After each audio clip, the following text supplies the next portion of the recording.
Lowcountry Land Trust recently secured a conservation easement in Dorchester County. And joining us to talk about what this project means moving forward is Matt Williams, President and CEO of Lowcountry Land Trust. Glad to have you with us. Thank you for having me. Always love hearing about projects that conserve, preserve the beauty that is South Carolina.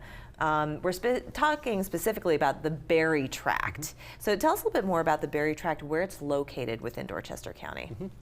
Yeah, so the Barry Tract is 67 acres of critical habitat in Dorchester County, and it's along the Ashley River, where the Lowcountry Land Trust has protected over 2,000 acres in that specific watershed, and we've protected over 17,000 acres in Dorchester County. Tell us a little bit about the ecology there and why this acquisition is so meaningful. Yeah.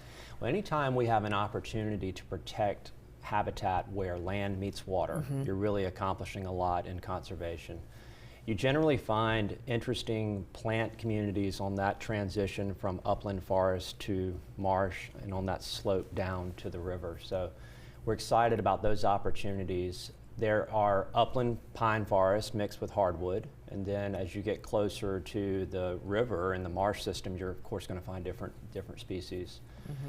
There are a network of old road systems that will be suitable for trails, for walking trails. Oh, beautiful. And I believe the county's interested in providing some direct water access for residents.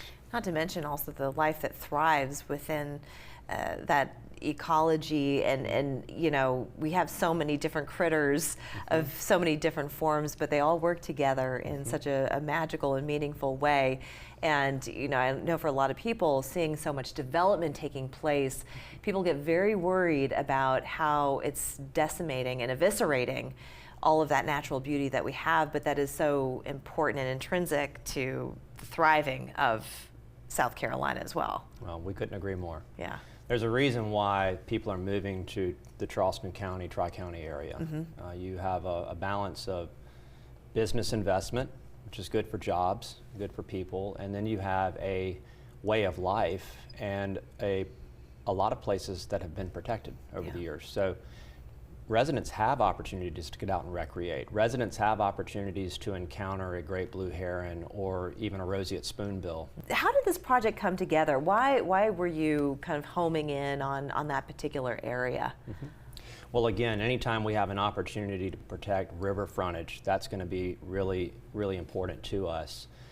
There is a development across the road from the Barry Tract, and this particular tract was under threat of development at some point, but we were able to work out a deal and partner with the Dorchester County Greenbelt Fund. We also partnered with the South Carolina Conservation Bank and Atlantic Packaging to put together the funding for the project. And during the course of this project coming together, what did you also discover? I mean, certainly Mother Nature's ancient contribution, but also in more recent history, some remnants of our past. That's right. Of our human past. Yes, so an archaeological assessment discovered an 18th century community of enslaved people that lived on the property, and later that infrastructure was used for housing for phosphate mining, I believe in the 19th century. Oh, no kidding. Yeah. Oh, very interesting. How can people be better stewards to the nature around them, to the areas around them? How can we be better stewards to Mother Nature here? There's a lot of different ways. If you're going to be an active participant in nature, if you're going to go out on your boat, or if you're going to go walking, please don't litter. And if you do see a piece of trash, it's not a bad idea to pick up one or two pieces and keep it with you to take back to your car or in your boat. I would encourage everyone to recycle responsibly.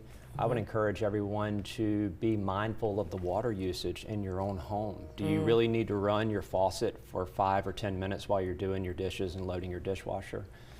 We've always sort of enjoyed abundant water resources in South Carolina. Saturated sometimes. Sometimes we are saturated, but we are also seeing an influx of people to the state, and that's going to put more pressure on our water resources. That's a good point. Yeah, we're not the only ones. We're not the last ones to have come in here. That's so right. Yeah, there's people behind us as well.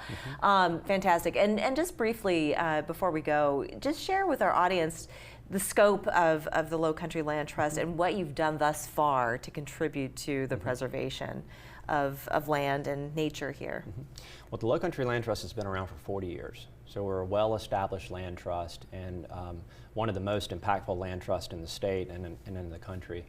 We work in 17 coastal counties, and we've protected just over 163,000 acres in our time. Wow. We have over 552 properties that we monitor every year throughout the Lowcountry.